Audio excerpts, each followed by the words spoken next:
ये इधर बांग्लादेश के साथ सीरीज खत्म हुई है, उधर फखर जमान सही हो गया, मतलब सेहजाब हो गया है और एबटाबाद रीजन के लिए वो अवेलेबल हो गया है नेशनल T20 कप खेलने के लिए। आपने बाबर आजम को भी देखा कि बाबर आजम ने भी उसी रात, जिस दिन आकिब जावेद कह रहा है कि बाबर आजम इंजर्ड है, बाबर आजम अपनी तस्वीर लगाकर बताता है कि बेटा ये चेक करो, और उसके बाद वो गोल्फ खेल रहा है, उसकी स्टोरी वो अलग से लगाता है। और इधर बोला गया कि भी फखर जमान भी इंजर्ड है, तो आज जैसे ही ओडीआई सीरीज खत्म होती है, फखर जमान अनाउंस कर देता है कि भी वो नेशनल T20 के अंदर आ रहा है, एबटाबाद की तरफ से वो खेलेगा। मतलब क्या मजाक बनाया हुआ है, क्या खिलाड़ियों को इस एक बंदे ने, अकेले बंदे ने प्रेशराइज किया हुआ है कि उनको रिटायरमेंट लेने पर मजबूर कर रहा है, कि जैसे आपने पहले मोहम्मद आमिर को किया जाया कि भैया वो वापस आ चुका था लेकिन उसको मुंह ना लगाया गया। वो बंदा कहता है कि भाई मैं 2024 का T20 वर्ल्ड कप खेल कर आया हूं, ये सीरीज खेलने जा रहे हैं लेकिन मुझसे कोई बंदा पूछ ही नहीं रहा, ना ही कोई कांटेक्ट हो रहा है। तो उसके बाद मुझे एक ही चीज वाज़ेह थी कि भैया अब रिटायरमेंट ले लो, क्योंकि अब ये जलील करने वाले।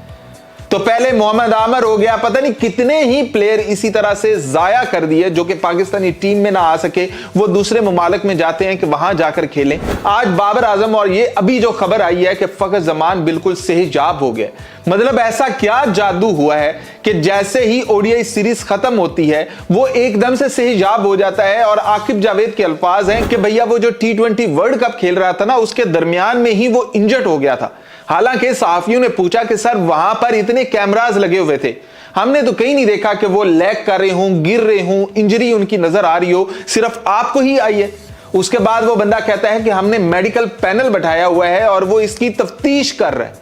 मतलब वो चेक कर रहे हैं कि ये वाकई ही इंजर्ड थे और अपनी ये इंजरी भुला रहे थे, ऊपर उसको कवर अप कर रहे थे। कवर तो आप सर कर रहे हैं, आप अपना हुक्म चलाने के लिए कि मैं जिसको चाहूं टीम में रख सकता हूं, जिसको चाहूं मैं सिलेक्शन कर सकता हूं, ये करने के लिए आप बर्बाद कर रहे हैं। मोहसिन नकवी साहब भी पता नहीं इस बंदे के ऊपर कौन सा अंधा एतमाद किए बैठे हैं कि भैया इसे कुछ कहा ही नहीं जा रहा। ये चैंपियंस ट्रॉफी से लेकर अब तक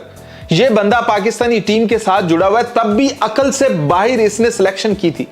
कि जहां पर बाकी टीम यहां पर स्पिनर्स लेकर आ रहे थे, ये बंदा फास्ट बॉलर्स के साथ चैंपियंस ट्रॉफी खेलने चला गया। जब पूछा गया कि भैया क्यों, बाकी तो स्पिनर लेकर आ गए, तो इसने कहा कि भाई वो उनकी प्लानिंग है, ये हमारी प्लानिंग है, आप हमारी प्लानिंग देखें। और हमारी प्लानिंग क्या होती है कि हम पहले ही राउंड से बाहर हो जाते हैं। तो अब भी सर इन्हीं की ही प्लानिंग चल रही है कि बाबर आजम को बाहर कर दिया, फखर जमान को बाहर कर दिया कि ठीक है, साइम का समझ आता है कि वो इतने अरसे से आउट ऑफ फॉर्म है, उसे ब्रेक चाहिए होगी,